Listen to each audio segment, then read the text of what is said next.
Hello friends, once again very warm welcome to your educational channel.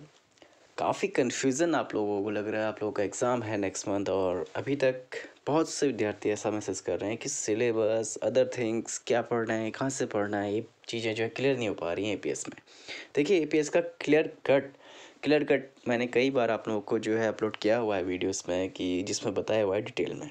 ठीक है, video को ध्यान से पूरा देखना, अच्छे से देखना और समझना कि बहुत से विद्यार्थी जो पूछते थे कि टीजीटी बायोलॉजी में ओनली बायोलॉजी आएगा, केमिस्ट्री आएगा या नहीं आएगा, फिजिक्स आएगा या नहीं आएगा, फिजिक्स में क्या आएगा, केमिस्ट्री में क्या आएगा, ये सारे क्वेश्चन पर्सनल भी मैसेज मुझे आ रहे थे।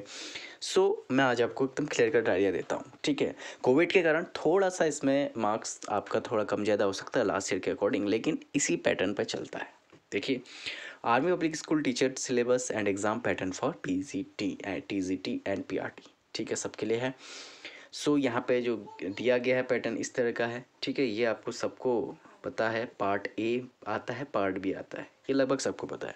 क्या आता है, बहुत कम को पता है। तो पार्ट ए में आपकी आती है general awareness, mental ability, English comprehension, educational concepts and methodology. अब इसमें क्या पढ़ना है कह रहे हैं, तो ये भी मैं आपको अभी थोड़ी देर में डिटेल में बता दूंगा। सब्जेक्ट स्पेसिफिक में भी बताऊंगा। मैक्सिमम मार्क्स 90 और 90। ठीक है, टोटल 180 मार्क्स का ये आपका पेपर होता है। ठीक है, लास्ट टाइम कभी कभी ये 80 मार्क्स का भी चले जाता है और कोविड के कारण थोड़ा सा कम करने के लिए किया जा सकता है, लेकिन क्योंकि आपको वहाँ पे नॉर्मलाइजेशन करके नंबर मिलने हैं। ठीक है, 50% से ऊपर आ जाएं तो आप अपने आप को क्वालिफाई समझ सकते हैं। अब आपके लिए मेनली मोटा मोटा ये मान के चलना है 90 मार्क्स का पेपर है, आपने 45 जो है लाने ही लाने हैं दोनों में। अगर आप टीजीटी की तैयारी करें, पीजीटी की तैयारी करें, तो पार्ट ए में भी 45 से ऊपर होने चाहिए, पार्ट बी में 45 से ऊपर होने चाहिए, तब आप क्वालिफाई माने जाएंगे और आप किसी भी एपीएस के इंटरव्यू में बैठ सकते हैं। ठीक है, और लेकिन बाय द वे आपके पार्ट ए में 50% 45 मार्क्स से ऊपर आ जाएं और किसी वजह से इसमें 40 से कम रह जाएं, तो आप एलिजिबल होते हैं पीआरटी के लिए। अगर आप इंटरेस्टेड हैं और बच्चों को पढ़ाने में इंटरेस्टेड हैं, छोटे बच्चों को 5 तक के, तो आप पीआरटी भी ज्वाइन कर सकते हैं। ये फैसिलिटी आपको सिर्फ और सिर्फ एपीएस में मिलती है। ठीक है, बहुत अच्छी फैसिलिटी है। ठीक है, तो इसमें बहुत से विद्यार्थी ये कन्फ्यूज़ कर रहे हैं कि हमने पीआरटी का भरा है। ठीक है, उनका तो ठीक है, पीआरटी का क्लियर है, लेकिन कुछ विद्यार्थी ऐसे डर जाते हैं कि टीजीटी का भरते हैं लेकिन हमारा पीआरटी का भी जो है टेट वगैरह क्लियर है, या कुछ इंटरेस्टेड रहते हैं, उन्होंने डीएलएड वगैरह भी किया रहता है लेकिन टीजीटी में भी पढ़ा होता है, बीएससी एमएससी करी होती है, तो वहाँ पे उनको कन्फ्यूज रहता है कि अगर हम टीजीटी पीजीटी भरेंगे और क्वालिफाई नहीं हो पाया मान लो, तो क्या होगा। तो आप लोगों के लिए ये बेस्ट बेनिफिट रहता है, इसलिए मैं कहता हूँ जिसने भी आपका ग्रेजुएशन या पोस्ट ग्रेजुएशन किया है तो बिंदास होके, बेझिझक होके आप दोनों के लिए भरिए। टीजीटी भरिए, टीजीटी में अच्छे हैं, या पीजीटी भरिए जिसने पोस्ट ग्रेजुएशन किया हुआ है। ठीक है, आप अगर एक क्वालिफाई करते हैं, सब्जेक्ट स्पेसिफिक आपका उतना स्ट्रॉन्ग नहीं भी है, तो आपको इसके लिए एलिजिबिलिटी तो मिल ही जा रही है। ठीक है, ये वही बात फिर से इसमें दिया गया है कि the duration of the exam is 180 minutes. ठीक हो गया, the total marks obtained by the candidates would be normalize for 100 marks. ठीक है, 180 मार्क्स का है, लेकिन आपको जो मार्क्स मिलेंगे उनको नॉर्मलाइजेशन करके, ठीक है, मैक्सिमम जो आपके हो सकते हैं उस हिसाब से आपको मार्क्स मिलेंगे। तो इसका मतलब है कि आपको एपीएस भी चाहता है कि आप ज़्यादा से ज़्यादा क्वालिफाई हों, तो अपने मेहनत पर ध्यान दीजिए, कोई दिक्कत की बात नहीं है। फॉर एवरी इनकरेक्ट आंसर, ठीक है, 0.25 और 1/4 मार्क्स विल बी डिडक्टेड। तो यहाँ पे भी निगेटिव मार्किंग है, पढ़ लीजिए ध्यान से। जो नोट नंबर 3 है, बहुत से विद्यार्थी पूछ रहे थे कमेंट में कि इसमें होगा या नहीं होगा, बिल्कुल होगा। ठीक है, इसके बाद सिंस पार्ट ए और part B questions are available together, candidates have freedom to answer the question in whichever order they prefer. ठीक है, पार्ट ए के क्वेश्चन भी आपके साथ होंगे, पार्ट बी के, टीजीटी पीजीटी की बात हो रही है। ठीक है, दोनों आपको साथ ही में पेपर में पूरा मिलेगा, क्योंकि ऑनलाइन टेस्ट है, तो आप पार्ट बी का भी कर सकते हैं पहले, ठीक है, पार्ट ए भी कर सकते हैं बाद में, तो इसमें आपकी अपनी इच्छा है। Candidates must secure at least 50% to qualify for a further stage of the examination. तो 50% मार्क्स आपके दोनों में आने चाहिए, मैं आपको पहले बता चुका हूँ।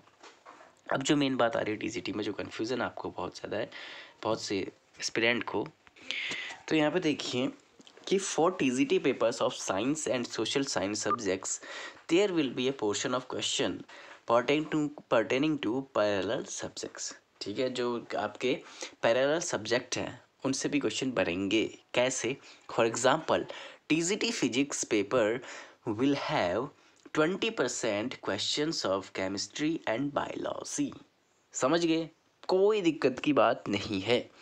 अगर आपके जैसे 90 मार्क्स का इसमें बताया गया है, 90 मार्क्स है, तो 90 का 20% आप निकालें, ठीक है? तो बहुत ही सिंपल तरीके से मैं आपको बता रहा हूँ, तो 18 क्वेश्चन आपके, ठीक है? 18 क्वेश्चन किसके होंगे? केमिस्ट्री के होंगे। 18 क्वेश्चन होंगे बायोलॉजी के, ठीक है? तो 36 क्वेश्चन जो आपके बनेंगे, ठीक है, आपके बन जाए 36 मार्क्स के 90 में से वो बनेंगे केमिस्ट्री और बायोलॉजी से, अगर आप टीजीटी फिजिक्स के लिए क्वालिफाई करना चाह रहे हैं, ठीक है? टीजीटी फिजिक्स आपने पढ़ा हुआ है, सेम हो जाएगा टीजीटी बायोलॉजी के लिए। फिजिक्स के 20% क्वेश्चन, ऐसे ही केमिस्ट्री के 20% क्वेश्चन। लास्ट टाइम भी मैंने डिस्कस किया था, बहुत से विद्यार्थी ने कहा कि टीजीटी बायोलॉजी का हम भरा था, बहुत ज़्यादा क्वेश्चन आ गए थे फिजिक्स के। ऐसा नहीं होगा, ज़्यादा क्वेश्चन नहीं आएंगे, ठीक है? 18 आए होंगे तो आपको वो नहीं आ रहे होंगे ना, इसलिए दिक्कत होती है कि आपने बिल्कुल भी नहीं पढ़ा, तो 18 क्वेश्चन आपको बहुत ज़्यादा लगेंगे उस समय, ठीक है? प्लस केमिस्ट्री के भी ज़्यादा बोले तो 18 ओनली 18 क्वेश्चन आएंगे ना, 20% आएंगे, ठीक है? ऐसे ही हिस्ट्री की बात करें तो हिस्ट्री में क्या होगा, 20% आपके ज्योग्राफी के होंगे और पॉलिटिकल साइंस के, एंड सो ऑन। अदर आप सब्जेक्ट भी आप मान के चल सकते हैं जो आपने ग्रेजुएशन में आपके कंसिडर करते हैं, ठीक है? ग्रेजुएशन में जो मेन सब्जेक्ट्स होते हैं ना, वही 20% आएंगे, ठीक है? जैसे आप केमिस्ट्री बायोलॉजी बीसीएम की बात यहाँ पर कर रहे हैं ना, बॉटनी, और अगर बात करें जेडबीसी की बात करें, जूलॉजी बॉटनी केमिस्ट्री अगर आपकी है, ठीक है? टीजीटी मान लो आपने फिर एमएससी कर ली केमिस्ट्री से और आपने भर लिया टीजीटी केमिस्ट्री, क्योंकि आपकी केमिस्ट्री पकड़ अच्छी है, लेकिन ये मत भूलिएगा कि 20% क्वेश्चन यहाँ से भी आने हैं, ठीक है? तभी टीजीटी का लेवल होता है ना। तो साइंस का टीचर टीजीटी का टीचर होता है, वो फिजिक्स भी पढ़ाता है बच्चों को, केमिस्ट्री भी पढ़ाता है, ठीक है? और साइंस बायो में भी पढ़ाता है। तो ये चीज़ें आपको पता होनी चाहिए, टीजीटी के लिए मेन है इस पर, तभी मैंने इसको जोर देके आप लोगों को बताया। इसके अलावा थोड़ा जल्दी में ही बताऊंगा कि मैंने लास्ट उसमें भी आप लोगों को ये बताया हुआ है कि पीआरटी पीजीटी टीजीटी में जो आपका सिलेबस है किस तरह बनेगा। हिस्ट्री के कुछ क्वेश्चन बनेंगे, जनरल पॉलिटी के बनेंगे, ठीक है? साइंटिफिक रिसर्च वगैरह के, स्पोर्ट्स में, कल्चर, जियोग्राफी, इकोनॉमिक वैल्यू में, ठीक है? ये कुछ क्वेश्चन बनेंगे। इसके अलावा मेंटल एबिलिटी में कैसे क्वेश्चन बनेंगे, अल्फ़ाबेट टेस्ट आएगा, सेटिंग अरेंजमेंट आएगा, मैथमेटिकल ऑपरेशंस आएंगे, अर्थमेटिक जो रीजनिंग है, ठीक है? ये Venn diagram, series, blood relation, ठीक है? 1 तारीख से आपकी क्लास भी स्टार्ट होने वाली है, उसमें लाइव क्लास की कोशिश करूँगा, नहीं तो वीडियो में अपलोड करते रहूँगा, आपको इन विषय में रेगुलर वीडियो मिलते रहेंगे इसके लिए, ठीक है? और कंप्रहेंशन मालमेल में क्या आएगा, इंग्लिश में जो आता है फिल इन द ब्लैंक्स की मैंने तैयारी भी आपको कराई थी, प्रीवियस वीडियोस, कुछ वीडियोस पहले आप देख लीजिएगा, उसमें मैंने प्रैक्टिस करी थी इनके बारे में, कंप्रहेंशन, वर्ब, एडवर्ब, एसेट्रा, ठीक है? और मेन चीज़ एक और जो आपका काफ़ी मार्क्स लेती है, 20 मार्क्स के लगभग इसमें क्वेश्चन बनते हैं मैथडोलॉजी से, ठीक है? एजुकेशनल कॉन्सेप्ट और मैथडोलॉजी में, यानी पेडागोजी की बात कर लें तो नेचर ऑफ चाइल्ड आपने पढ़ना है, knowledge of the subject, teacher के बारे में जो क्वालिटीज़ वगैरह होती है उसके बारे में होता है, the effect of the teacher and his और हर टीचिंग, ठीक है? कैसे अपने आप को आपने पेश करना है क्लास में, इस तरह के जो क्वेश्चन बनते हैं। जनरल प्रिंसिपल ऑफ टीचिंग क्या है, सिद्धांत क्या होते हैं शिक्षण के, ठीक है? Teaching formula, qualities of a teacher, teaching methodologies, ठीक है? Method to present the subject to the student, teaching methods, ठीक है? ये सब जो है आपका मेन है। इनमें कहीं पे भी कन्फ्यूजन तो आप लोग पूछ लीजिएगा, क्योंकि ये बहुत मेन पार्ट होता है। पेडागोजी अगर आप सीटेट या टेट एग्ज़ाम की तैयारी कर रहे हैं, अपने स्टेट टेट की तैयारी कर रहे हैं, तो ये आपको वहाँ पे भी हेल्प देगा, ठीक है? इस एग्ज़ाम में भी आपको हेल्पफुल रहेगा, तो ये पढ़ना तो मस्ट है। कोई भी एग्ज़ाम आप दे रहे हो, चाहे एपीएस का दे रहे हो, केवीएस दे रहे हो, एनवीएस दे रहे हो, 20 नंबर का ही आजकल इसकी बहुत मांग पहले थी और अब और ज़्यादा बढ़ गई है, ठीक है? तो आपको इनको भी ध्यान में रखना है। सो ये था कुछ इसके बारे में, ये चीज़ आप माइंड में ज़रूर रख लीजिएगा, 20% वाला, ठीक है? जो मैंने आपको पहले भी बताया हुआ है। बहुत से फ्रेंड्स कंफ्यूज करते हैं कि टीजीटी फिजिक्स का भरा है या टीजीटी बायो का भरा है, तो हो सकता है बायो आए तो पूरा बायो बढ़ के जाता है। एटलीस्ट आपको कॉन्सेप्ट के लिए करने के लिए मैं आपको ये भी बता दूं कि अपनी जो एनसीईआरटी, इतना तो आप पढ़ ही सकते हैं, बाकी आप ग्रेजुएशन का तो पढ़ेंगे ही, आपका जो मेन सब्जेक्ट आपने भरा है एनसीईआरटी उठा लीजिए, ठीक है? 6 to 10 के एनसीईआरटी उठा लीजिए टीजीटी वालों, उसमें से अपना थोड़ा फिजिक्स पढ़ लो, ठीक है? थोड़ी केमिस्ट्री पढ़ लो, तो टीजीटी बायोलॉजी आपका क्लियर हो जाता है।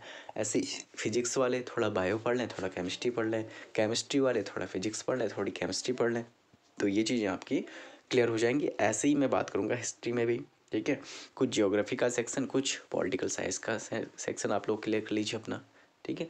तो वो 20% आएगा और बाकी आपका जो मेन सब्जेक्ट है वो आएगा ही आएगा, ठीक है। अदर भी इससे रिलेट कर सकते हैं।